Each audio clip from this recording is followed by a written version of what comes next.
Hey guys, it's Erica Galinas with the Mike McCady Group at Century 21 Affiliated here for our Ask the Agent segment. I was going to talk about foreclosures, which I will still do next week, but I wanted to share a story of my absolutely crazy bananas listing that I had last week, just to give you guys an idea, both sellers and buyers, what this market is like right now. Obviously, I've had listings in this crazy market. We've always had multiple offers and, we're closing for higher numbers than we actually listed at, which is to be expected in what we've seen in all of our market research. But this one in particular was completely insane. And like I said, I wanted to share the story.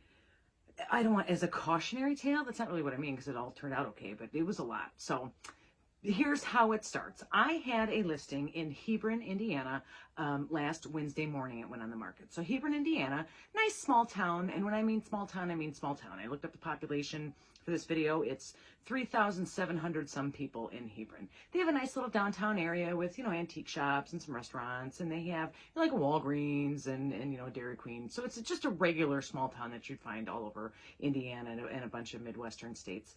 Nice enough town. Nothing fancy. I mean, just really regular middle-class kind of homes. My listing was a bi-level that was built in the early 2000s. Very nicely updated, as a matter of fact. They've taken excellent care of it. They've done, some interesting updates to the house that kind of sets it apart from, bi-levels that haven't been updated, I guess. But it wasn't anything like really special. It wasn't on like 5 acres. It didn't have like 18,000 square feet or something like that. It was just a regular, about 2,000 square foot bi-level. You've been in them a million times. Again, a nice version of it, but again, nothing, unique or extreme.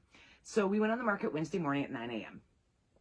Within 2 hours, we had 10 showing requests.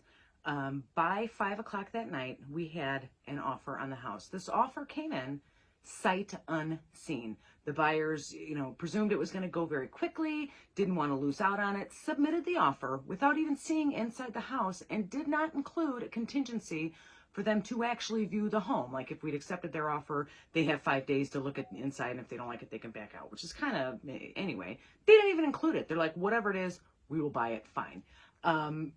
This offer was also above list price. So a couple on the house, real super cool people. And they, obviously have work and stuff like that. Wednesday morning at 9 o'clock. By Tuesday morning at noon, we had something like 30 showings booked. There were people in the street. It looked like somebody was having an open house or the world's best garage sale or something like that. Agents and their clients were literally waiting in line to get inside this property and take a look at it. That continued through Thursday evening. I talked to my client earlier on Thursday. They went and stayed in a hotel because there was literally no way for them to be home. Like they would have to be gone from 9 o'clock in the morning until 8 o'clock at night every day. There's no chance to stop by for lunch or do some laundry. They just took their dog and they went and stayed in a hotel in order to get this showing activity through. So I had gotten that offer, like I said, sight unseen Wednesday. We had gotten additional offer Wednesday night. So as most agents do, we said, get us your highest and best offers by Friday at 8 o'clock p.m. This drove, as you can imagine, more showings. We had something like 10 set up for Friday after 5 o'clock. These people were apparently going to see the house. If they liked it, write an offer, get it over to me by 8 p.m. So, people were serious about this house. Friday at 8 p.m., we had 27 offers on this house. So we had, I think, almost 50 showings, 48 showings, something like that in this, what was that, 52-hour period or something like that. And we ended up with 27 offers on this house. Again, I think it was priced well. I didn't purposely underprice it to get a bunch of offers and drive all this activity. We looked at the comps. It's Hebron. It's a small town. They don't have a lot of houses, and they're suffering the same lack of listing inventory that every other town is suffering. So, we pulled the comps of sales that we had and bumped it up a little bit because of the market conditions. Every single offer we had on this house, all 27, were over list price. I can't tell you what the numbers were because we haven't closed yet, but I'll make numbers. Let's say that we listed the house for $200,000. We got offers up to and including $247,000, basically based on the math. Again, that's not the real numbers, but it's the real difference in numbers. Not one. I think the lowest one was $3,000 or $4,000 over list price, and like I said, the highest one was like $47,000 over list price. So I spend I had all along been kind of cataloging these offers because again, you have to present every offer to your client. You can't just be like, we're not even looking at these because they're less than 210 or whatever the numbers were. You have to present all offers. That's the law, and I always comply. So indexing these offers, going through them, because the price isn't the only thing that matters. Do they want a survey? Are they going to have a home inspection? Do they want closing costs? Things like that. There were a couple interesting, I think possibly illegal things that the buyers had offered. One of them was a cash payment to seller if house doesn't appraise, which I think was more just a mistake in how they worded it than just a literal cash bribe. One of them had buyers to provide seller at closing with $150 gift card to their favorite restaurant, which is a bribe and is illegal and was not the winning offer, although not because of that, for other reasons. But I mean, that's completely not allowed, so don't bother with that. Indexed them all, went through all the different things, sat down with them on Saturday morning because we wanted to just get this done, get it out of the way. They couldn't not be at their house for another week while we had a bunch of showings. They're like, forget it, 27 offers is enough. Let's do this. So we sat down, we went through all of them. So we did not pick the offer with the top price. We didn't. I mean, it wasn't far off, quite honestly, but we didn't pick the number with the top price. Several of the offers included escalation clauses, which I talked about a couple weeks ago, where kind of like eBay proxy bidding, where you start here, but secretly you can go up to here and it goes up as, other offers compete with yours. I believe the one we accepted had an escalation clause, but again, it was not even the top offer at the escalation clause point. So obviously that kicked in and we ended up at their top price anyway. Lots of people, we looked at, what kind of financing you're going to do. Certain kinds of loans are considered better than other loans. How much down payment are you going to put down? Usually an indication of, how serious somebody is or how good their financial situation is, being able to close on a house. Are you going to have home inspections? I've talked about this before. Always, always, always, post something earlier in the week. Always, always, always have a home inspection.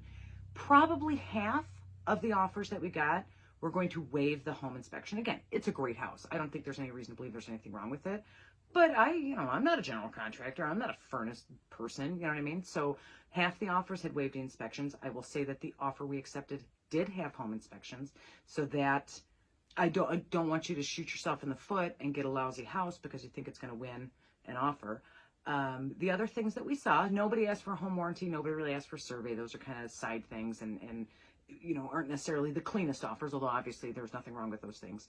The two big things that this offer had and other offers had is they were going to contribute some amount, it was $1,500 or something like that, towards the seller's closing costs. Usually we see this the opposite, where the buyer wants the seller to contribute $1,500 to their closing costs, usually because buyers don't have a lot of just cash laying around.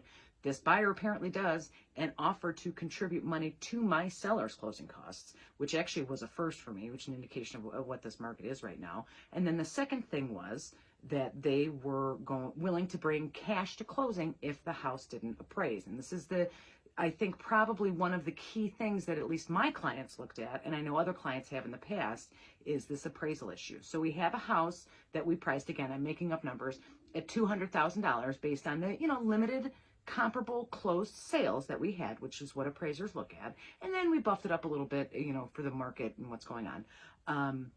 We ended up with an offer, again, made up at $247,000.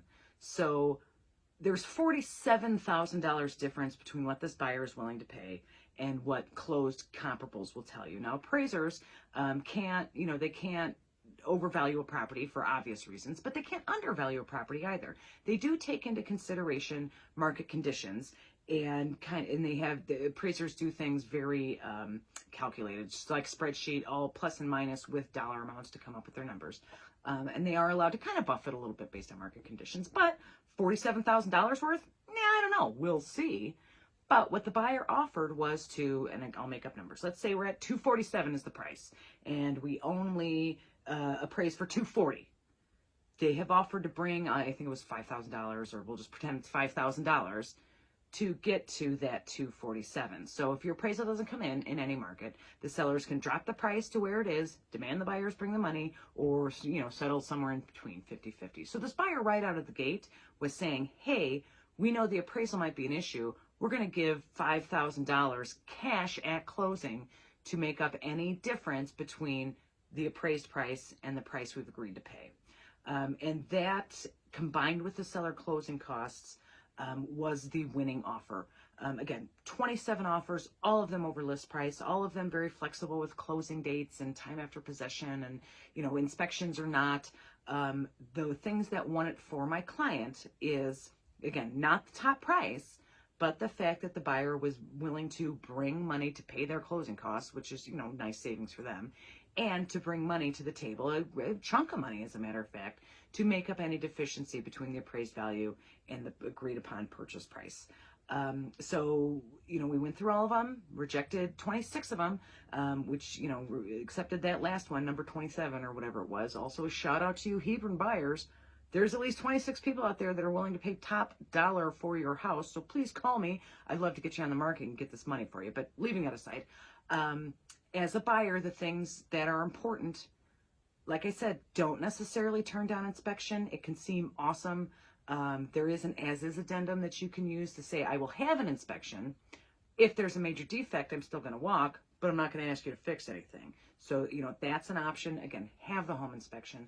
The things that you can do, which would be awesome if you can. I don't necessarily have $10,000 lying around in a savings account to do it, but the things that tipped it over for my sellers were small contribution towards closing costs and a big contribution towards appraised value. Because if the seller, leaving aside the closing cost thing, which is nice, extra, we could sell the house for $1 million, but if it's not going to appraise, we have to sell it what it appraises for. So if that buyer offers to bring a little extra cash to the table to make up a discrepancy, that's going to be very attractive to sellers, because it doesn't guarantee a price or anything like that, but at least guarantees that if the appraisal, is not going to sink the deal, that the buyers will still be able to close on this transaction with this amount of money, and they're not just going to walk away because they can't get the loan. So sellers, like I said, there's at least 26 people looking in Hebron that are, willing to pay top dollar. But as, an example to you, if you have this kind of showing activity, maybe stay in a hotel. I mean, it's a couple days, get it done, get it out of the way, get under contract. If you do end up with 26, 27, 40 offers, whatever it is, make sure your agent is able to index for you. I put together like a nice little table for my clients where it had, like column A, column B, and kind of put it all together. Don't panic while the offers are coming in. Wait to worry about it. Don't worry about it, but wait to worry about it until you have that deadline, highest and best by 8 p.m. Friday or whatever it is. Make sure your agent is letting you know what's going on, obviously, but don't necessarily worry about what's in the offers until you see all of them, because when you get that kind of offer activity, it's completely overwhelming, even for real estate agents. There's a reason I made a table, because it keeps it nice and neat for my own use. It just so happens that it was nice for the client as well. But when you start thinking about offers and just these big numbers so far above list price and all these variables, it's just so frustrating. So wait until highest and best are due. Wait until your agent brings you all the offers. Make sure that the agent reviews at least the basics of every offer with you, because that is the law. You should be signing rejections on all the offers that you don't accept. And again, highest price is not always the best price. So make sure your agent is talking to you about, the details of the offer to see if, this one's, $5,000 higher, but it's missing X, Y, and Z that this other offer has. So make sure your agent is taking some time with you to explain what these actually are. Buyers, the lesson for you is, for certain properties, I guess, be prepared to wait outside in line. Thankfully, it's stopped snowing finally, hopefully for the rest of 2021, at least summertime, so the weather will be nice. Again, the highest price was not the one accepted. So if you do have the ability, talk to your lender about it too, because you don't want to borrow $18,000 from your mom and then screws up your credit. But if you have the ability to do things like, bring money to the table for discrepancy and appraisal, maybe contribute towards the seller's closing costs. Those kinds of things can mean a lot more than necessarily being the absolute top dollar price. Every seller's different, no guarantee, but those details do make a difference.